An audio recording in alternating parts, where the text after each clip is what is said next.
नमो नमः. चाटे शिक्षण समूहाच्या संस्कृत पाठमालेमध्ये आपलं स्वागत आहे.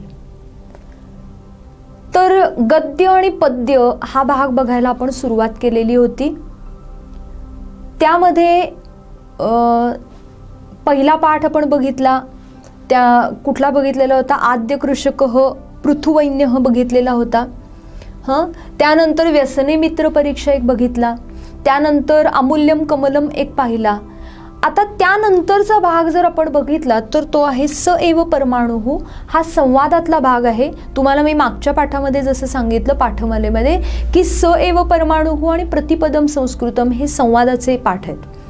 आणि हे आपल्याला व्यवस्थित जर आपण केले तर हमखास त्यावरती एकावरती प्रश्न विचारला जाऊ शकतो. तर आता स एव परमाणुः मध्ये महत्त्वाचं काय आहे तर हा संवादाचा पाठ आहे. आणि हा पाठ आपल्याला परमाणु म्हणजे काय, महर्षी कणाद कोण होते याविषयी ओळख करून देतो. ही प्रस्तावना आहे. स एव परमाणुः या पाठामधून आपली प्राचीन भारतीय परंपरा, त्यामध्ये श्री महान महर्षी कणाद महर्षी जे होऊन गेले त्यांनी परमाणूची रचना कशी सांगितली, त्याचा अभ्यास कसा केला, त्याबद्दल त्यांनी काय विवेचन केलेलं आहे याबद्दलची माहिती आपल्याला कळते. ही प्रस्तावना झाली. आणि आपल्याला यामधून असं सांगता येतं की स एव परमाणुः यामध्ये मुलाच्या मनात उत्सुकता वडिलांनी निर्माण केलेली आहे आणि त्यासाठी त्यांनी काही ॲक्टिव्हिटीज करून दाखवलेल्या आहेत. बरोबर आहे. मग त्यांनी ॲक्टिव्हिटीजसाठी काय केलं तर त्याला त्यांनी तांदूळ आणायला सांगितले, मग त्या तांदळाचे भाग करायला सांगितले. ते भाग झाल्यानंतर त्याला असं लक्षात आलं की आता पुढं काही भाग होत नाहीत. तेव्हा असं त्यांनी सांगितलं की ज्याच्या पुढं ते भाग होत नाहीत तो म्हणजे परमाणू. आणि मग ते परमाणूची रचना कुणी सांगितली पहिल्यांदा, ते कुणी कसं सांगितलं, कुठल्या शतकात सांगितलं ह्याच्याविषयी त्याच्या मनात उत्सुकता निर्माण करतात. आणि मग शेवट कसा आहे बघा पाठाचा की तो मुलगा असं म्हणतो, अर्णव नावाचा, की बाबा मला आणखीन यांच्याबद्दल जर माहिती पाहिजे असेल तर मग काय मी करू. तर ते म्हणतात की तू पुस्तकं वाच. मग ती कुठं असतील तर तू आमच्या ग्रंथालयात ये आणि तुला अभ्यासाला मी पुस्तकं ती वाचायला देतो असं ते सांगतात. म्हणजे त्याच्या मनामध्ये या सगळ्याविषयीची उत्सुकता, जाणून घेण्याची इच्छा, जिज्ञासा ते निर्माण करतात. बरोबर आहे. मग ह्याच्यामध्ये जपाकुसुमम असा शब्द येतो. जपाकुसुमम म्हणजे जास्वंदीचं फूल. त्यानंतर सूक्ष्म ऐक्षिका नावाचा शब्द आहे, म्हणजे सूक्ष्मदर्शक यंत्र. म्हणजे असे नवीन नवीन शब्द सुद्धा आपल्याला कळतात. बरोबर आहे. आता याच्यामध्ये सुद्धा बघा परमाणूची रचना कशी आहे. तो स्वयं व्यावर्तक आहे, नित्य आहे, सूक्ष्म आहे, बरोबर आहे, निरअवयव आहे. ह्या सगळ्याचा विचार व्यवस्थित करा की ते रेखाचित्राला तुम्हाला येईल. यावरती रेखाचित्र एकच आहे, ते तयार करून ठेवा. स्वयं व्यावर्तक आहे म्हणजे तो काहीही स्वतः जाऊ शकतो कुठेही. निरअवयव आहे म्हणजे त्याला अवयव रहित आहे, त्याला अवयव वगैरे काही नाही आहेत परमाणूला.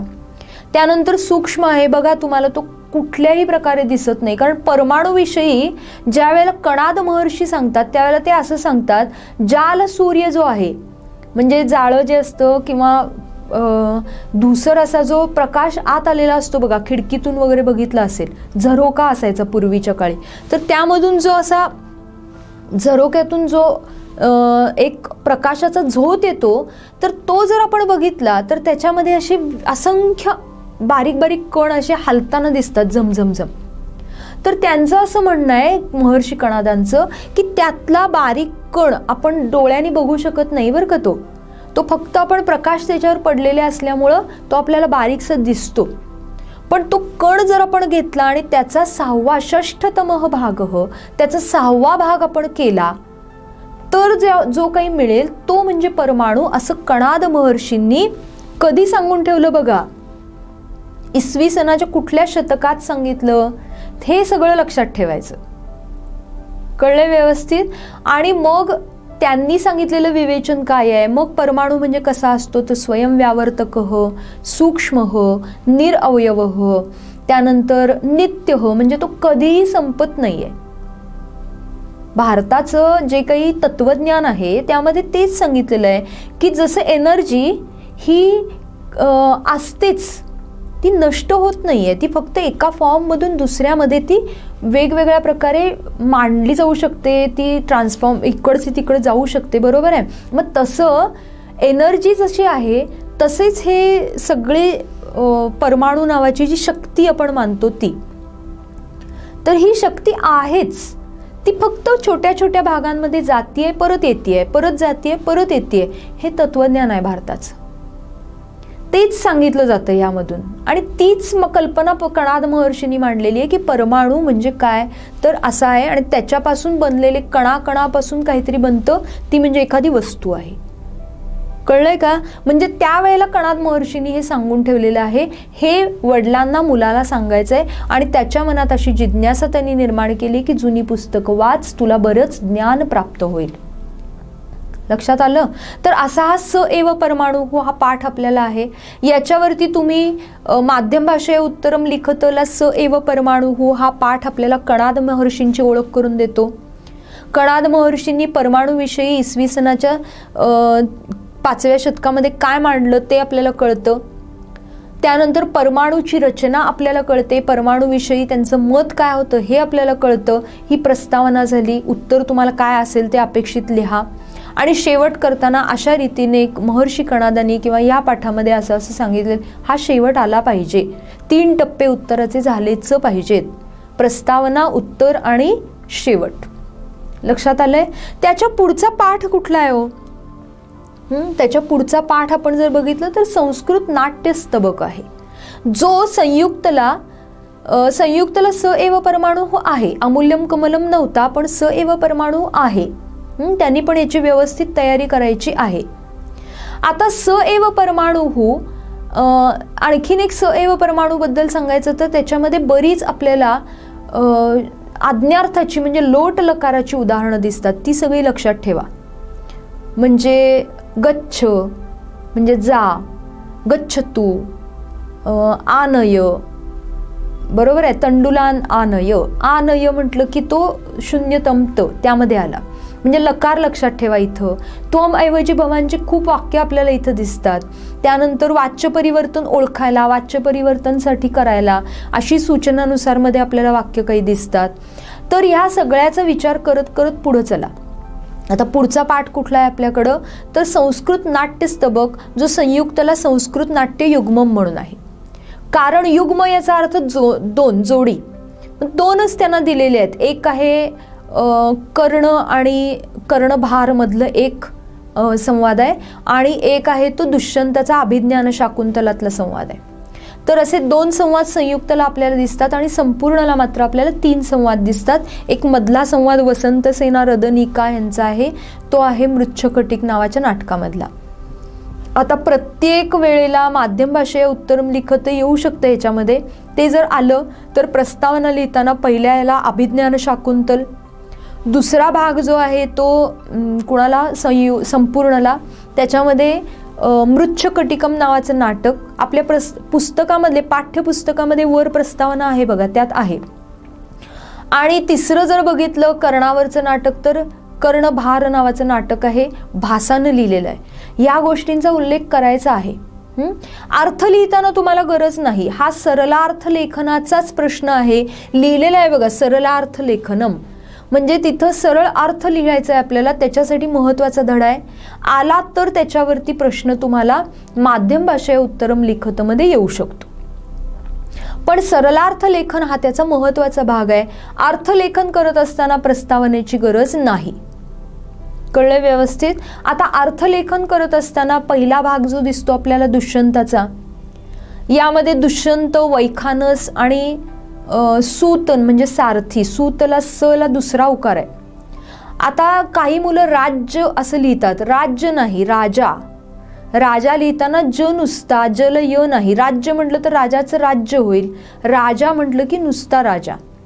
तर हा राजा, त्याची वैशिष्ट्य काय आपल्याला दिसतात तर दुष्यंत हा राजा अतिशय प्रजेची काळजी करणार आहे. कशावरनं हे आपण ठरवलं तर दुष्यंत राजा जेव्हा त्या मृगाची शिकार करण्यासाठी म्हणून येतो तेव्हा वैखानस नावाचा तपस्वी त्याला अडवतो, आणि तो म्हणतो की हा कण्व मुनींचा आश्रम आहे, आणि इथं सगळ्या मृगांना, सगळ्या पशु पक्ष्यांना अभय आहे, इथं तुम्ही धनुष्यबाण चालवू नका.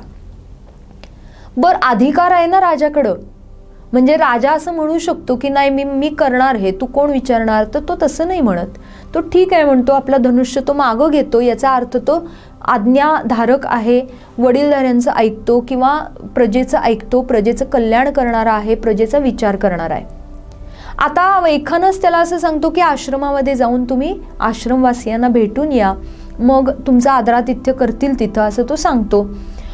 आता राजा जेव्हा जायला निघतो तेव्हा तो असा विचार करतो की आश्रमातले लोक साधे असतात, म्हणून तो सूताकडं, आपल्या सारथ्याकडं आपले सगळे दागदागिने आणि धनुष्य देतो, साध्या वेशात जावं म्हणून. म्हणजे याचा अर्थ तो प्रजेचं कल्याण करणारा, प्रजेची काळजी करणारा असा आहे.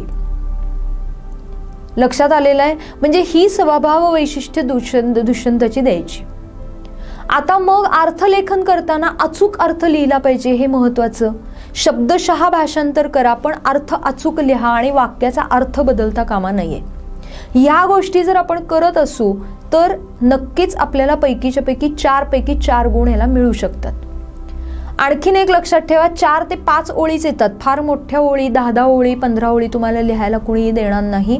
5 ते 6 ओळीच तुम्हाला येतात. तेवढ्या व्यवस्थित लिहिलात तुम्ही की 4 पैकी 4 गुण मिळतात. पुन्हा हेच आहे की तिन्ही गोष्टी तुम्हाला 3च आहेत. यावेळेला तर तुम्हाला 3च ह्या कथा आहेत, संपूर्णला आणि संयुक्तला 2च. तर ते व्यवस्थित करायला मला वाटते काहीच हरकत नाही आहे. व्यवस्थित अर्थ लक्षात ठेवा, तिथं जाऊन काही करत बसू नका, तयार करून ठेवा व्यवस्थित. फक्त तिथं जाऊन विचारपूर्वक लिहायचं आहे, बाकी काही करायचं नाही आहे. दुसरा भाग जर आपण बघितला तर वसंतसेना रदनिका यांच्यावरती आहे, जो संयुक्तला हा पाठ नाही आहे. त्यामध्ये वसंतसेना ही एक त्या शहरातली, त्या गावातली एक स्त्री आहे.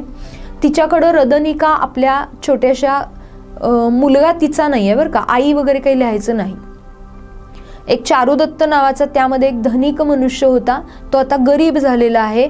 आणि या चारुदत्ताचा मुलगा आहे रोहसेन. या चारुदत्ताच्याकडं जी काम करणारी स्त्री आहे तिचं नाव आहे रदनिका. ही दासी आहे आणि ही आई नव्हे, ही दासी आहे, सेविका आहे. ती या मुलाला वसंतसेनेकडे घेऊन जाते. का तर त्याचं मन रमवावं. का मन रमवायचं, तर त्याला सोन्याची गाडी खेळायला पाहिजे. आत्ता ते त्याच्या वडिलांना शक्य नाही आहे, म्हणून ती त्याला मातीची गाडी करून देते. पण त्याला ती पसंत नाही आहे, त्याला ती सोन्याचीच पाहिजे. मग त्याचं मन थोडंसं इकडं तिकडं वळवण्यासाठी रदनिका त्याला फिरायला घेऊन जाते. कुणाकडं? वसंतसेनेकडं. मग इथं वसंतसेनेचा एक मोठा गुण सांगितलेला आहे की ती गळ्यातला एक दागिना काढते पटकन आणि त्याला दागिना देऊन टाकते आणि त्याला म्हणते की ह्याचा तू सोन्या, हे जे सोनं आहे माझ्याकडचं त्याचं तू सोन्याची गाडी बनवून घे. कशाला रडतोयस? मारुदी ही म्हणते ती. मारुदी ही म्हणजे रडू नकोस. आता रुदी ही हा शब्द जो दिसतो तो परत कशाचा आहे? लोट लकाराचा. अशा रीतीनं लकार लक्षात ठेवा, शब्द लक्षात ठेवा, समानार्थी विरुद्धार्थीची तयारी करा. जेवढं तुम्ही अभ्यासात आवडीनं अभ्यास कराल तेवढे तुम्हाला मार्क छान पडतील. अभ्यास म्हणून अभ्यास नका करू. करत असताना शब्द माहिती करून घ्या, शब्दांशी खेळा, छान असतात शब्द. लक्षात आलेलं आहे. तर अशा रीतीनं हा नाट्यस्तबक मधला दुसरा प्रकार आहे. आणि तिसरा जो प्रकार आहे तो संपूर्ण आणि संयुक्तला दोघांना सुद्धा आहे. त्यामध्ये तिसऱ्या भागामध्ये कर्णभारम म्हणजे कर्ण आणि इंद्र, ज्याला शक्र म्हटलेलं आहे, अशा दोघांच्या मधला तो संवाद आहे. यामध्ये इंद्र जो आहे त्याला अर्जुनाचा जय करून द्यायचा. आपला मुलगा आहे तो अर्जुन हा, म्हणून त्याला असं वाटतं की अर्जुनानं जिंकावं, म्हणून तो कर्णाचा पाडाव करण्यासाठी किंवा कर्ण जेव्हा युद्धामध्ये उभारणार आहे तेव्हा त्याच्या हातात कुठलीच शक्ती असू नये म्हणून आलेला आहे. कर्णाला कवच कुंडल उपजत आहेत. जशी आपल्याला नख असतात तशी त्याला कवच आणि कुंडल वडिलांच्याकडून मिळालेली आहेत. त्याचे वडील आहेत सूर्य. लक्षात येते. आता ही कवच कुंडल कर्णाला जी उपजत मिळालेली आहेत ती इंद्राला काढून घ्यायची आहेत. म्हणून तो दान मागण्यासाठी येतो कर्णाकडं. आणि कर्ण म्हणतो की काय पाहिजे. मग तो त्याला सगळं सांगतो की 1000 गायी देतो, तर तो म्हणतो नको. एवढं सोनं देतो, तो म्हणतो नको. पृथ्वीम जित्वा ददामी, तर पृथ्वी जिंकून देतो. आणि तो म्हणतो काय करायचंय मला पृथ्वीचं. सहस्त्र गायी घेऊन मी काय करणार. गोसहस्त्रम इति, तर गोसहस्त्रकम न इच्छा मी कर्ण म्हणतो तो. मुहूर्तकम क्षीरम पिबामी, मुहूर्तकम म्हणजे मी क्षणभरच दूध पिणार, मला एवढ्या गाई घेऊन काय करायचंय, असं तो सगळ्या गोष्टींना नकार देत येतो. आणि मग तो शेवटी म्हणतो की मग माझी कवच कुंडल जी आहेत ती काढून देतो. तर तो म्हणतो दे दे. अशा रीतीने तो कपटीपणानं कर्णाकडून कवच कुंडल काढून घेतो. असा तो भाग आलेला आहे. हा कर्णभारम नावाचा भासाचं एक नाटक आहे. भास नावाचा कालिदास जसा होऊन गेला तसा हा भास आहे. तर हा एक भाग आपल्याला बघायचा आहे व्यवस्थित, म्हणजे करायचं आहे व्यवस्थित लिखाणासाठी, सरलार्थ लेखनासाठी. हे लक्षात ठेवा. 3 आपल्याला एकूण मिळालेले आहेत, संपूर्णला आणि संयुक्तला 2. व्यवस्थित अभ्यास करायचा आहे, कुठंही काही चुका होता कामा नयेत. अर्थलेखन करत असताना अचूक लिहा, शब्दांचा अर्थ व्यवस्थित येऊ देत. बरीच जण गोष्टी लिहून काढतात, गोष्टी गरज नाही. गोष्ट लिहिली तर 0 मार्क पडतो. कळलंय? काहीतरी लिहिले म्हणून मार्क देतो असं होत नाही. वाक्यांचे अर्थ अचूक आले तरच तुम्हाला मार्क मिळणार आहेत. लक्षात येते? तर अशा रीतीने स एव परमाणू आपण पाहिला आणि नाट्यस्तबक किंवा नाट्ययुग्मवरती आपण चर्चा केली. आता त्यानंतरचा भाग आपला वाचन प्रशंसा तो आहे, पद्य आहे, त्यामुळे ते आपण नंतर पद्याच्या भागात बघूया. त्यानंतर येतो आदिशंकराचार्य. कारण मधला देनो व्याघ्र पलायते हा जो संपूर्णचा प्रश्न होता तो सुद्धा काढून टाकलेला आहे. मग आता राहिला कुठला? जटायुशौर्यम पण काढलेला आहे, त्यामुळे राहिला कुठला? आदिशंकराचार्य. आता आदिशंकराचार्य ह्याच्यामध्येच आपल्याला लक्षात येतं की हा शंकराचार्यांवरचा पाठ आहे. याच्यामध्ये 2 भाग आहेत. यामधला पहिला भाग जो आहे तो संयुक्त आणि संपूर्ण दोघांना सुद्धा आहे, पण संपूर्णला आणखीन एक भाग आहे, संयुक्तला तो नाही. एवढंच आहे. आता आदिशंकराचार्यांच्या विषयी त्यांनी संन्यासार्थम अनुमती ही प्राप्त. आता ह्याला सुद्धा वेगळं पुस्तकाचं नाव काय नाही आहे, त्यामुळे पाठाचं नाव तयार करून ठेवा. काय पाठाचं नाव आहे? आदिशंकराचार्य. यामध्ये शंकराचार्यांना संन्यास घेण्यासाठी अनुमती आईनं कशी दिली यावरती चर्चा केलेली आहे किंवा यावरती माहिती दिलेली आहे. ही प्रस्तावना झाली. कथा तुम्हाला माहिती असेल सगळ्यांना की आता याच्यामध्ये मात्र रेखाचित्र खूप आहेत. आईचं नाव काय होतं? आर्यांबा. वडिलांचं नाव काय होतं? शिवगुरुहू. त्यानंतर शंकराचार्यांचा जन्म कधी झाला आणि शंकराचार्यांचं जन्म गाव कुठलं होतं? कालडी नावाचं त्यांचं गाव होतं. आता ड ला कुठली वेलांटी आहे ते बघा. यानंतर आणखीन एक भाग जो गोंधळात असणारा पण खूप सोपा असणारा भाग आहे. असे चौकोन दिलेत बघा, आणि चौकोनामध्ये एक चौकोन, चौकोनामध्ये एक चौकोन, असे 4 चौकोन दिलेले आहेत. तर सगळ्यात मोठा जो चौकोन आहे, खाली मंजुषा दिलेली आहे. काही जण मंजुषा सुद्धा लिहितात बरं का. मंजुषा असं काही लिहायचं नाही. मंजुषा म्हणजे खाली दिलेले जे शब्द आहेत त्यांना मंजुषा म्हणतात. मंजुषा हा प्रश्नातला भाग नव्हे. मंजुषा हे कोणाचंही नाव नव्हे. तर जी मंजुषा दिलेली आहे, जे शब्द दिलेले आहेत त्यामध्ये पहिला म्हणजे काही शब्द जे दिलेत त्यामध्ये भारत एक आपल्याला दिसतो, केरळ प्रदेश एक दिसतो, कालडी नावाचं गाव दिसतं, हे सगळं दिसतं. मग आता त्याच्यामध्ये सगळ्यात मोठा भाग कुठला तो शेवटी लिहायचा, म्हणजे कुठला? भारत देश. मग भारत देशामध्ये काय दिलेलं आहे तर केरळ नावाचा भाग आहे. या केरळ नावाच्या भागामध्ये आलुवा नावाचं नगर आहे आणि या आलुवा नगरामध्ये कालडी नावाचं गाव आहे. तर हे चौकोन छोटे छोटे छोटे होत जाणार आहे. कालडी सगळ्यात छोटं, त्यानंतर त्याच्यानंतर आलुवा, त्यानंतर केरळ आणि त्यानंतर भारत. गोंधळायचं नाही अजिबात. लक्षात आलेलं आहे? तर अशा रीतीनं ते एकमेकांच्यात बसवायचे चौकोन आहेत, एकमेकांना व्याप्त केलेले आहेत. म्हणजे भारतानं केरळला व्याप्त केलंय, केरळनं आलुवा नगराला व्याप्त केलंय, आलुवा नगरामध्ये कालडी आहे, म्हणजे भारतानं कुणाला व्याप्त केलेलं आहे? त्या कालडीला. तर असे हे चौकोनाचं महत्त्व आहे, मर्म आहे, ते व्यवस्थित समजून घ्यायचं आहे.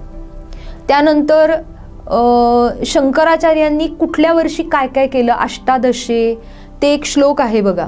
द्वादशे काय केलं, 12व्या वर्षी त्यांनी काय केलं, 18व्या वर्षी त्यांनी काय केलं, हे सगळं आपल्याला त्यामध्ये लिहायचं आहे, त्याचा अभ्यास करायचा आहे. तो करतानाच व्यवस्थित करा, रेखाचित्रांमध्ये व्यवस्थित कळलंय. तर अशा रीतीनं त्याचे रेखाचित्र तयार करा. पूर्ण वाक्यानं उत्तरम लिखत हा भाग व्यवस्थित करा. त्याचा खूप महत्त्वाचं आहे हे सगळं करणं. महत्त्वाचं अशा दृष्टीनं की 2 गुण असतात. म्हणजे रेखाचित्र तुम्ही लिहिलं की 2 गुण मिळतात. पूर्ण वाक्यात उत्तर लिहिलं की 1 गुण मिळतो. कह कम वदती लिहिलं की 1 गुण मिळतो. सत्यम वा असत्यम लिखत हे म्हटलं तर 1 गुण मिळतो. म्हणजे गुण मिळणं खूपच सोपं आहे, पण त्याला अचूकपणा पाहिजे फक्त. लक्षात आलंय आपण कुठंपासून प्रवास करत आलोय बघा. आता पहिल्यांदा आपण आद्य कृषक पृथुवैन्य पाहिला, त्यानंतर व्यसनी मित्र परीक्षा पाहिला. या दोघांना आपल्याला मूळ होतं काहीतरी, म्हणजे ऋग्वेदातली आद्य कृषक होती. हितोपदेशामधून आपण व्यसनी मित्र परीक्षा बघितलेला होता.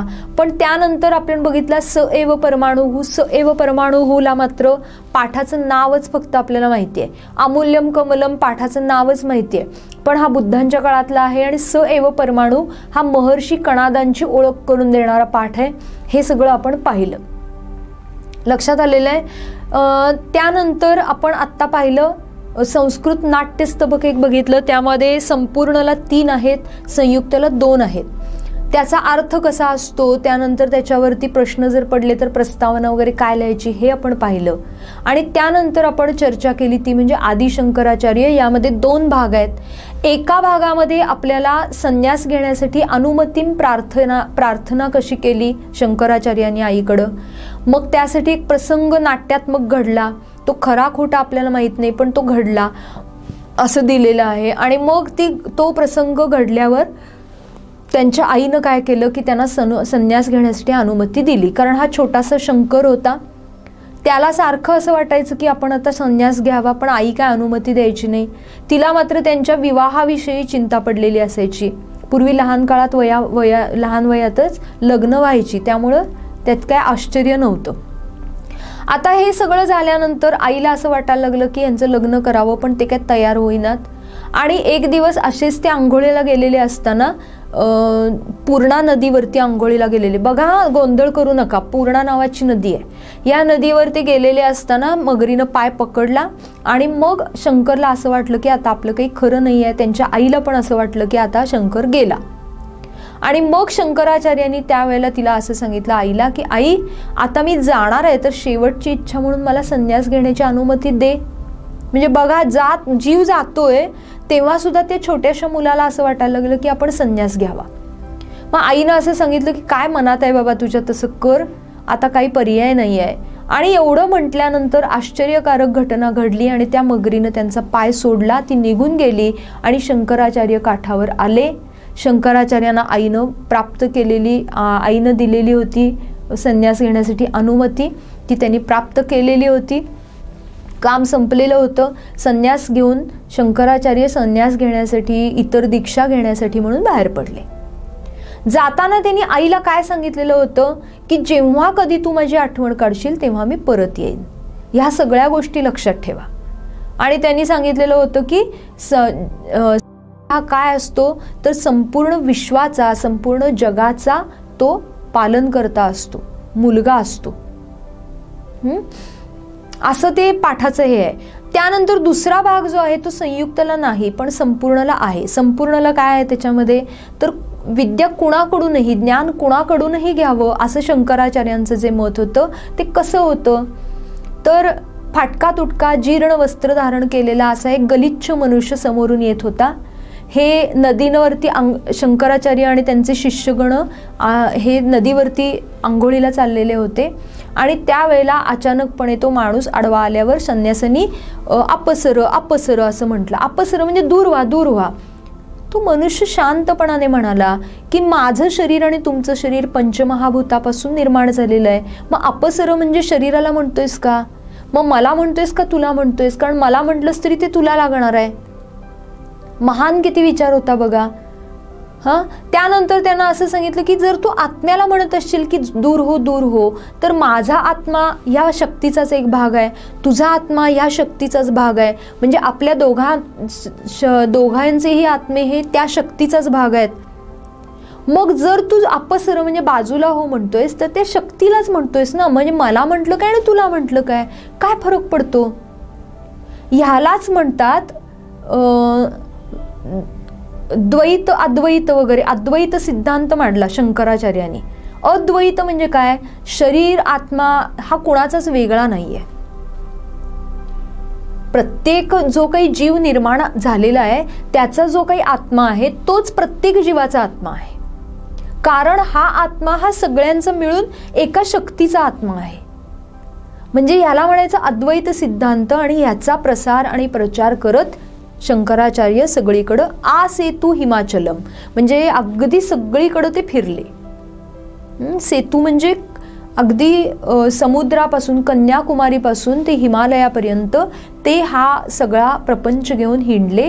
ह्या सगळ्याचा प्रसार आणि प्रचार करत हिंडले. तर असा सांगणारा हा पाठ आहे. तर असा हा आदिशंकराचार्य हा पाठ पण आपण पाहिलेला आहे. लक्षात आलाय व्यवस्थित तुमच्या काय काय सांगितलेलं आहे त्याच्यात. तर आपण आत्ता काय काय बघितलं ते पुन्हा एकदा बघा.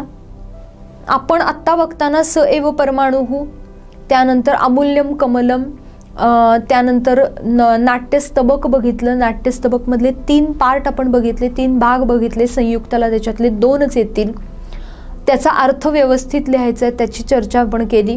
आणि त्यानंतर आदिशंकराचार्य हा भाग बघितला. आदिशंकराचार्यमध्ये रेखाचित्र खूप महत्त्वाची आहेत, संयुक्त आणि संपूर्ण दोघांना सुद्धा.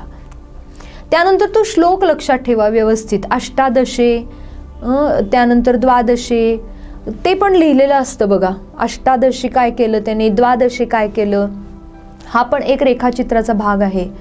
तर रेखाचित्र प्रत्येक पाठाची तुम्ही व्यवस्थित तयार करून ठेवायची आहेत. कळतंय का?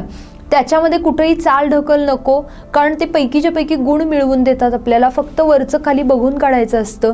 त्यामुळे गोंधळ अजिबात घालायचा नाही, चुका करायच्या नाहीत, व्यवस्थित ते लिहायचंय. तुम्हाला ते दिलेलंच नाही आहे असं नसतं. समोर दिलेला गद्य असतो, त्याच्यातलं शोधून व्यवस्थित लिहायचं आहे. फक्त तिथं रचना करताना कशी करायची त्याचा जरा सराव करण्यासाठी आपण थोडंसं परत परत ते सगळं वाचून बघायचं आहे. त्यानंतर आदिशंकराचार्यांचा विचार करताना त्याच्यामध्ये आपल्याला लोट लकाराची काही रूपं दिसतात बघा. बरोबर, लीट लकाराची रूपं दिसतात. लीट लकार म्हणजे काय, तर परोक्ष भूतकाळ. परोक्ष भूतकाळाची चर्चा आपण केलेली आहे. जगाम, जगमतुहू, जगमुहू, पप्रच्छ वगैरे अशा प्रकारचे काही भाग तिथे येतात. तर त्यांचा वापर आपल्याला आदिशंकराचार्यामध्ये केलेला दिसतो. परोक्ष भूतकाळ याचा अर्थ दुसऱ्याच कोणीतरी बघितलेल्या भूतकाळातल्या गोष्टी. मी नाही बघितल्या, तुम्ही नाही बघितल्या. त्यामुळे ह्याची रूपं बऱ्याच वेळेला प्रथम पुरुषातच असतात. उत्तम पुरुष आणि मध्यम पुरुष त्याला नसतं. तर असा हा भाग एक आपण बघायचा आहे व्यवस्थित त्याच्यात. त्यानंतर स्य भविष्य काळ आला असेल तर त्याचा वापर करायचा आहे, ते व्यवस्थित बघायचं आहे. लोट लकार, लीट लकार, त्यानंतर लिंग लकार कुठले आलेत का, ह्याचा वापर केलेला आहे का बघा. व्यवस्थित अभ्यास करताना हे सगळं प्रत्येक पाठातलं आपल्याला बघत जायचंय. त्यानंतर सत्य का असत्य ते बघा. अभ्यासपत्र 2, अभ्यासपत्र 3चा अभ्यास व्यवस्थित करायचा आहे. त्यामध्ये कुठले प्रश्न आलेत बघा. समास सगळे सोडवायचे, त्यातले सगळे एकूण 1 समास आपल्याला त्यातले सोडवायचे आहेत. एकही समास त्यातला आपण सोडून द्यायचा नाहीये. त्यानंतर समानार्थी आणि विरुद्धार्थी पाठाखालचेच येत असल्यामुळे प्रत्येक समानार्थी आणि विरुद्धार्थीचा व्यवस्थित अभ्यास आपण करायचा आहे. अशा रीतीनं प्रत्येक शब्द आणि शब्द व्यवस्थित वाचत करत आपण पुढं जायचंय. आता आपण बघताना हे पाठ जे बघितलेले आहेत यामध्ये धेनो व्याघ्रः पलायते संपूर्णचा आणि जटायू शौर्यम हे 2 पाठ कॅन्सल झालेले आहेत. संपूर्ण आणि संयुक्त दोघांचं सुद्धा नदी सूक्तम पूर्णपणे कॅन्सल झालेलं आहे. आता एकच राहिला आपला पाठ, तो म्हणजे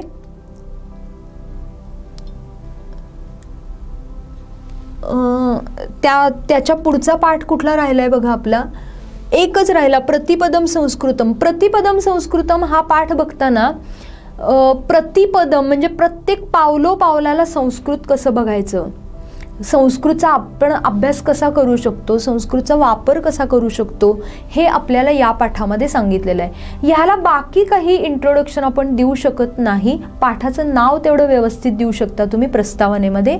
आणि त्याचा उल्लेख तुम्ही प्रतिपदम बघा, अव्ययभाव समास आहे हा, बरोबर आहे का. प्रतिवर्षम म्हटलं आपण काय करतो, वर्षे वर्षे. प्रतिकालम म्हटलं तर काले काले. तसा प्रति क्षणम म्हटला तर क्षणे क्षणे. मग प्रतिपदमचं काय होणार तर पदे पदे. हा अव्ययभाव समास आहे. पावलो पावली, पद म्हणजे पाऊल, पावलो पावली संस्कृत तुम्हाला कसं उपयोगी पडतं हे आपल्याला इथं दिलेलं आहे. याचं स्थळ आपल्याला काहीतरी वेगळंच दिलेलं आहे बघा. म्हणजे एक वेटिंग रूम आहे, प्रतीक्षा कक्ष, जिथं प्रतीक्षा करत माणसं बसलेत. पण कुठं जायचंय त्यांना? विमानानं जायचंय. मग शक्यतो बघा विमानाचे प्रवास हे परदेशी जाणारी लोक जास्त वापर करतात. गावातल्या गावात जायला, शहरातल्या शहरात जायला बऱ्याच वेळेला विमानं वापरली जातातच असं नाही, पण विदेशी जाण्यासाठी मात्र पूर्णपणे विदेशी जाणारी माणसं ही विमान व्यवस्थेवरती, विमान प्रवासावरती अवलंबून असतात. मग जे आपल्याला स्टँडवर दिसतं, आपल्या साध्या गाडीच्या स्टँडवरती जे दिसतं तेच तिथं आहे. की माणसं काही कॉफी पीत बसली आहेत, काही निवांत झोपलेली आहेत, की ज्यांना आता माहिती आहे की आपलं विमान लेट आहे, अशी काही माणसं आहेत. काही माणसं ही कॉफी पित आहेत की थोड्या वेळात विमान येईल, झोप जावी म्हणून. काही माणसांना असं माहिती आहे की आता लगेच लागणारच आहे, त्यामुळे ती बसलेली आहेत वाट बघत. मग काही माणसं चर्चा करतायत वेळ काढताना. असं हे सगळं दृश्य आपल्याला दिसतं. आणि मग त्यामध्ये संस्कृतचा इंट्रोडक्शन आहे. म्हणजे एक स्त्री येते, मग तिच्या हातात संस्कृतचं पुस्तक आहे, ते बघून एक गृहस्थ तिच्यावर बोलायला येतात. मग ते दोघं जण बोलत असताना तिसरंच कोणीतरी ऐकतं. मग ती मुलं येतात, ती मुलं आहेत, ती कुठं चाललेली आहेत? तर संस्कृतची विदेशामध्ये एक विश्व परिषद आहे, तिथं निमंत्रित केली गेलेली आहेत. मग ती काय संस्कृत शिकतात का? तर ती नुसतं संस्कृत शिकत नाही आहेत. काही IT मधली आहेत, काही लँग्वेजमध्ये काहीतरी काम करणारी माणसं आहेत, काही जण आणखीन काही करणारी आहेत, काही निवेदन करणारी माणसं आहेत. म्हणजे अशी वेगवेगळ्या प्रकारची माणसं एकत्र येतात आणि ती विश्व परिषद संस्कृतची जी आहे त्याच्यासाठी एकत्रच चाललेली आहे. त्यानंतर हे जे गृहस्थ आणि स्त्री आपल्याला पहिल्यांदा दिसलेली आहेत, त्यांच्यामध्ये स्त्री जी आहे ती व्यवसाय प्रशिक्षणाचं ती शिक्षिका म्हणून काम करते, बिझनेस मॅनेजमेंटमध्ये. असे लोक एकत्र येतात आणि ते सगळे चर्चा करत आपल्याला असं लक्षात येतं की संस्कृत किती महत्त्वाचं आहे. संस्कृत महत्त्वाचं किती आहे हे सांगणारा हा पाठ आहे. संस्कृत विषयीची महती सांगणारा हा पाठ आहे. तर या सगळ्या विषयीची व्यवस्थित आपण चर्चा करणार आहोत. बऱ्यापैकी चर्चा झालेलीच आहे. पुन्हा आपण नंतर पुढच्या भागामध्ये ह्याच्याविषयी चर्चा करू. त्यानंतर आपण मग सुक्तीसुधा, चित्रकाव्य, वाचन प्रशंसा आणि युग्ममाला ह्याच्याविषयी चर्चा करू. आणि मग आपले मार्क कसे आपण मिळवायचे ते आपण थोडंसं बघणार आहोत पुढच्या 2 पाठांमध्ये. तर आपण इथंच आत्ता थांबणार आहोत. नमो नमः.